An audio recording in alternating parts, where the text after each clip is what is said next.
podcast ngode ngobrol bareng betul. Hari ini kita akan ngobrol santai-santai.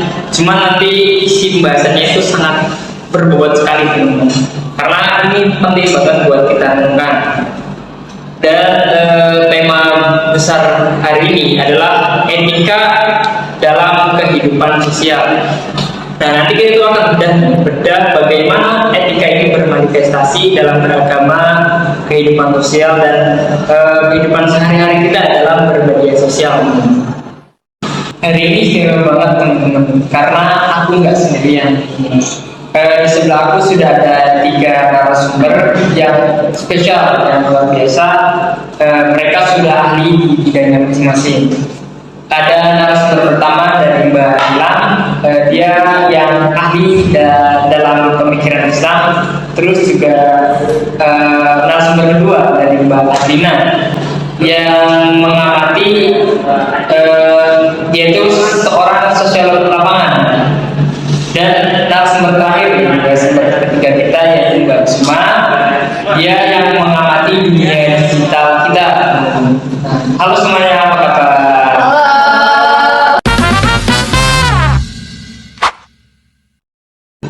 Oke, kita masuk ke fondasi paling dasar dulu teman-teman, yaitu etika dalam beragama. Bagaimana sebagai seorang pemikir Islam, menurut Mbak Nilam apa sih esensi dari etika beragama terlebih dahulu? Terus kenapa wilayah privat seperti agama itu harus punya dampak etis dalam kehidupan sosial? Sebelumnya terima kasih ya sudah mengundang saya ke podcast ini. Jadi gini, banyak orang di zaman sekarang itu yang mengira bahwa beragama itu urusannya itu hanya cukup di ritual yang formal, kayak contohnya sholat, puasa, dan beribadah di tempat ibadah. Padahal dalam filsafat beretika itu ada yang namanya virtu etik. Nah, itu adalah beretika. Virtu etik itu yaitu etika keutamaan. Konsep ini tuh menekankan bahwa setiap perilaku yang kita lakukan itu diakhiri dengan kebaikan. Jadi kebaikan itu ditanamkan dalam kehidupan sehari-hari. Dalam Islam itu biasa disebut dengan akhlak. Jadi Rasulullah menyatakan sendiri dalam sebuah hadis yang berbunyi innama bu'itsu liutamima makarimal akhlak, yang artinya itu aku diutus hanya untuk menyempurnakan akhlak. Jadi artinya itu seluruh jalanan ibadah itu harus kayak goalnya itu adalah pembentukan karakter dari setiap manusianya sendiri. Seperti itu. Berarti kalau ibadahnya kencang tapi perilakunya itu merugikan orang lain, nah di situ itu ada sistem yang error gitu. Iya benar. Jadi itu niat yang bagus itu harus ditemani dengan tindakan yang bagus pula. Nah, dalam filsafat ini memperingatkan bahwa pembenaran atas nama kesucian spiritual itu tidak boleh mengorbankan kemanusiaan. Tapi realitanya kan kita kan sering kan ya melihat penyimpangan dalam beretika seperti itu ya. Contohnya kayak pelecehan atau bagaimana seperti itu. Nah, contoh konkretnya itu kayak ada orang yang kalau di tempat ibadah itu terlihat sangat khusyuk, tapi kalau dia sholat sendiri kayak nggak ada orang, itu dia tuh malah sholatnya kayak awur-awuran seperti itu. Padahal dalam ajaran Islamnya aturan mainnya tidak begitu kan? Iya, enggak banget kan, enggak seperti itu. Bahkan Imam Al-Ghazali itu sering dijelaskan dalam kitab-kitabnya itu tentang bahayanya hurur atau delusi spiritual. Nah, dimana itu tuh ketika seseorang itu merasa kalau dirinya itu amalnya itu sudah cukup, kayak dia itu berpikiran kayak aku tuh udah pasti masuk surga lah, seperti itu. Padahal kan ketika kita berurusan pada Tuhan, ketika kita membuat kesalahan, kan kita meminta maaf ke Allah, itu kan Allah kan maha pemaaf. Padahal orang itu tuh gak memikirkan kayak kepada manusia itu sendiri. Ketika kita berbuat salah pada manusia, kita kan harus mendapatkan permintaan maafan dari manusia itu sendiri. Padahal kan walaupun orang itu bilangnya kayak aku maafkan, kan kita kan nggak tahu kan dalamnya itu bagaimana, seperti itu. Ya, baik teman-teman, luar biasa sekali pembahasan dan penjelasan dari narasumber kita. Jadi beragama tanpa etika itu ibaratkan pohon yang disiram terus-menerus, tapi buahnya itu busuk dan berduri yang membahayakan bagi orang-orang di sekitarnya. Dari fondasi spiritual, sekarang kita geser ke narasumber kedua, Pak Adina. Nah, kita ini kan makhluk sosial yang hidup berdampingan. Bagaimana sosiologi melihat peran etika sebagai aturan main di tengah masyarakat kita saat ini, Pak? Kebetulan saya ini seorang sosiolog, di mana saya ini yang mempelajari masyarakat atau mungkin literasi tentang sosial kayak gitu. Nah, kalau di ruang sosial, etika itu berfungsi sebagai aturan tidak tertulis yang menjaga agar gesekan antar manusia itu tidak berujung pada kehancuran. Nah, kalau semisal dalam filsafat itu ada teori yang namanya itu kontrak sosial, di mana intinya itu dalam bisa hidup aman dan bekerja sama, para individu itu memutuskan untuk menahan egonya. Jadi para manusia itu menahan ego, terus menyerahkan sebagian kebebasan liarnya kepada norma moral bersama. Nah, dalam sosiologi Islam ini juga sejalan dengan asabiyah atau solidaritas sosial yang ditulis oleh Ibnu Khaldun, di mana kalau norma moral ini runtuh, otomatis kepercayaan antar manusia itu juga rapuh. Nah, nantinya kalau semisal ini terjadi, itu bakalan kembali ke hukum rimba, di mana manusia itu menjadi serigala ke manusia lainnya. Seperti itu, Mas. Kalau kita lihat berita, dan jalan-jalan ke luar, tanda-tanda hukum rimba itu sudah mulai tipis-tipis kelihatan, ya. Terus apa saja sih contoh penyimpangan etika sosial nyata yang menurut Mbak Adlin itu paling merusak struktur masyarakat kita sekarang? Kita itu udah banyak sekali, contohnya politik uang ya dalam pemilu. Kayak contohnya kan kemarin ya, semisal ada pejabat nih yang melakukan serangan fajar, otomatis nanti itu yang mendapat serangan fajar itu bakalan memilih ya.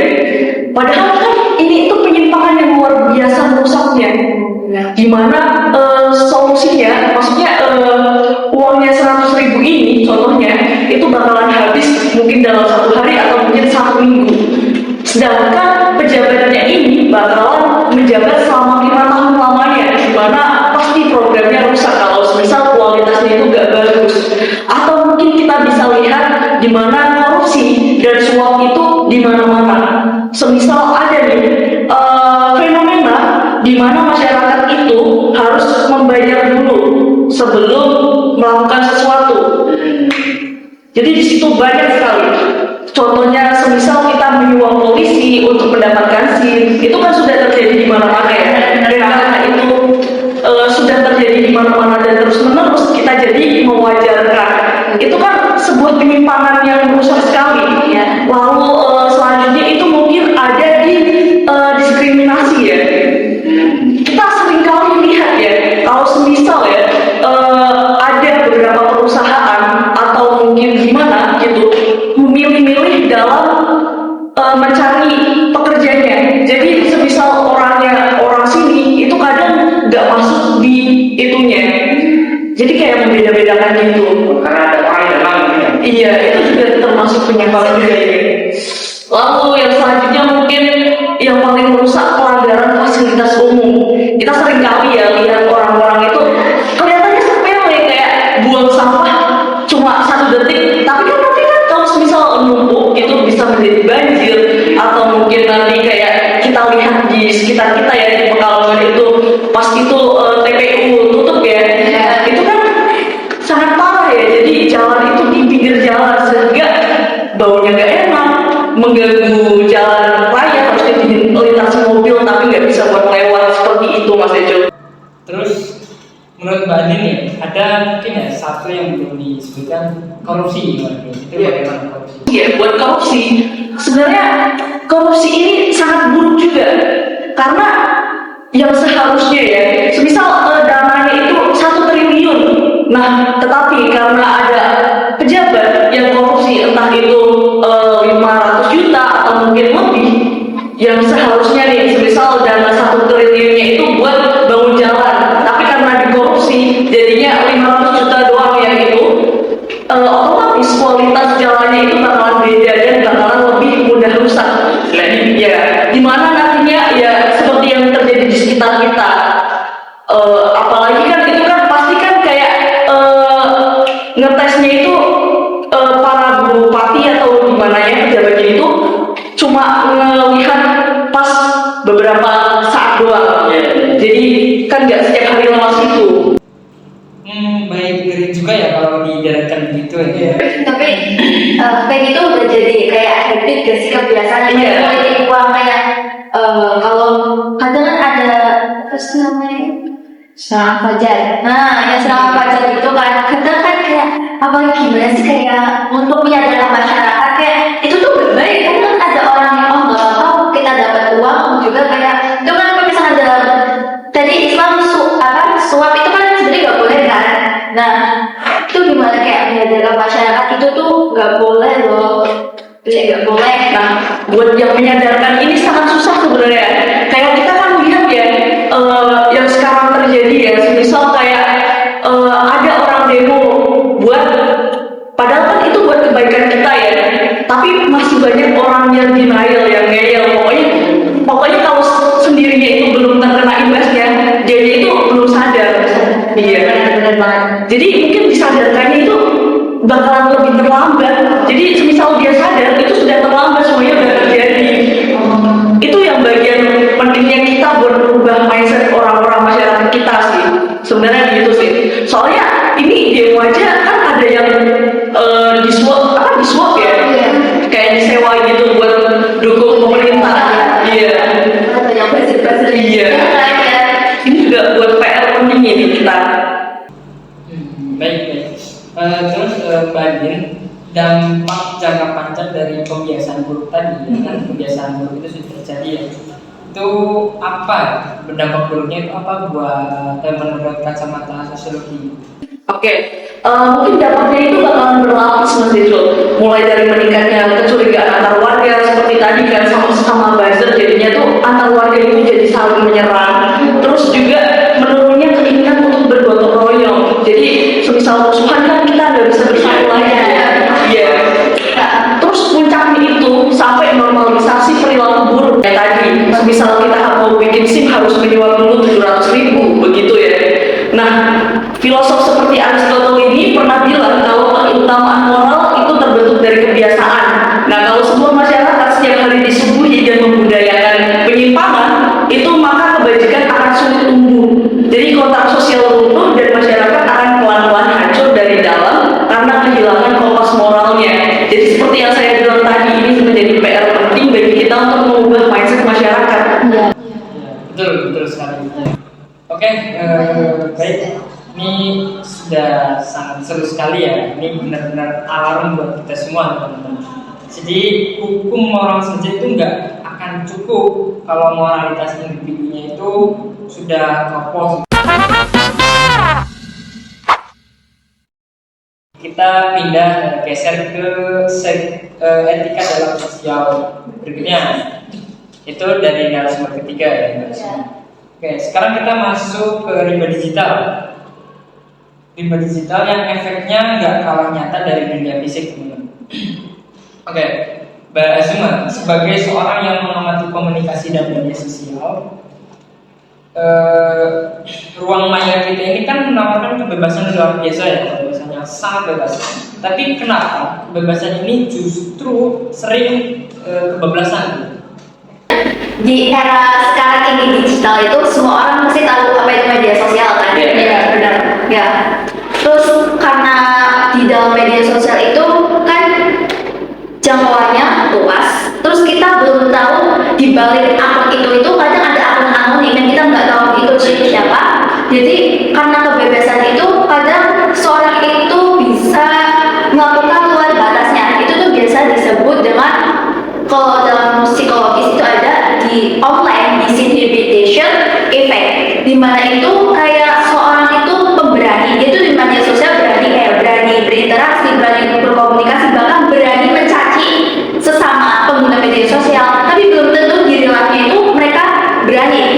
Nah, dalam prinsip kebebasan ini di filsafat juga ada, menurut John Stuart Mill, di mana itu ada prinsip Hum Principle. Jadi semua orang itu memang punya hak kebebasan.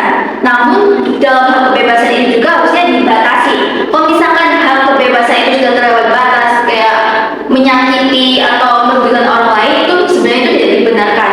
Nah, karena mungkin kita tidak bertemu secara fisik, terus kita tidak tahu di balik akun-akun itu siapa, pengguna media sosial itu bisa bebas, bahkan sampai menerjang batasan yang sudah ada. Ya, memang kita dalam negara sendiri kan kita punya hak kan, hak dan kewajiban. Ya, kita juga mempunyai kebebasan. Namun karena media sosialnya itu, yang saya bilang tadi, kita tidak tahu di balik-baliknya itu siapa aja, dan menggunakan media sosial itu dengan tidak baik. Jadi kita saking bebasnya sampai kita keterlaluan lah gitu, soal kebebasan terjang aja. Bahkan ya jempol netizen kita kan sempat dinobatkan sebagai salah satu yang paling tidak sopan dalam survei digital global. Perilaku menyimpang, terus ya, perilaku menyimpang apa saja yang paling krusial di media sekarang menurut semua. Itu banyak banget. Tadi kan jempolnya kita, emang di netizen Indonesia itu pernah sempat ada penelitian ya teman-teman, bahwasanya menjadi netizen paling tidak sopan se-Asia. Hebat ya. Terus kalian tahu nggak yang berita yang antara sibling dengan Keynes? Ya, dimana kan Keynes kan rasis kan sama kita itu bukti nyatanya emang netizen kita itu malah bisa comeback ya. Bisa menanding balik, bisa lebih sarkas dari mereka. Bahkan karena mungkin entah itu mentalnya kita bagaimana, kayak netizen kita itu kalau misalkan ada yang hujat, mereka kayak menerima loh, membenarkan kayak, oh iya terima kasih udah diingatkan dan lain sebagainya. Terus mengenai penyimpangan itu banyak banget, apalagi karena akses media sosial, internet itu luas ya. Jadi banyak banget penyebaran hoax di sekitar kita. Pada itu ada orang tidak mau membaca apa itu, yang penting viral, yang penting FYP, kayak membuat suatu berita palsu apapun itu, entah itu menjatuhkan orang lain atau ujaran kebencian, demi apa? Demi engagement, demi akunnya itu viral. Terus juga selain itu ada cyberbullying, yang mesti kalian semua tahu cyberbullying itu apa. Ya, ada juga doxing. Kalau doxing itu lebih ke seorang yang privasi orang lain itu diumbar-umbar, kayak itu nomor telepon, alamat rumah, atau mungkin bank rate tadi kalau misalkan sampai tahu, demi untuk menjatuhkan orang itu. Apalagi terus cyberbullying ya. Cyberbullying, orang menjatuhkan head comment. Baik, semua. Lalu etika praktis seperti apa yang sebenarnya itu harus dimiliki sebagai pengguna ruang media yang bijak, itu seperti apa? Nah, itu tuh yang paling itu disiplin ya. Maksudnya kita harus menerapkan itu terus. Pertama itu kontrol diri. Kita semua itu harus punya kontrol diri dalam bermedia sosial. Tapi banyaknya itu malahan media sosial itu kan sudah dipakai semua. Bahkan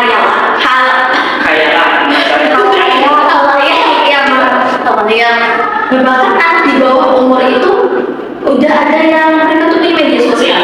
Nah, menurutku itu untuk misalkan di bawah umur itu, jadi orang tua juga harusnya tahu bahwasanya dalam bermain gadget itu juga harus dibatasi.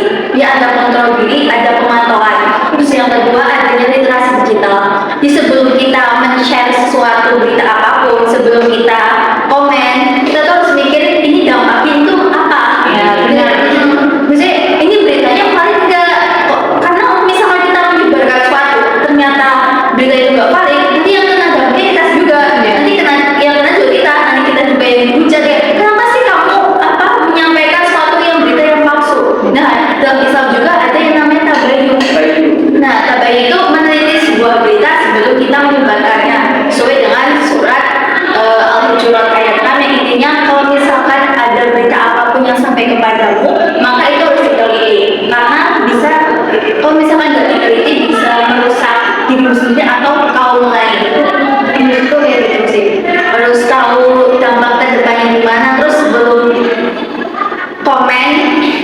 pilihlah bahasa yang baik.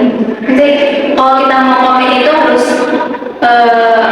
pilih bahasa yang santun, sopan, terus jangan komen-komen yang malahan menghina atau mencaci seperti itu.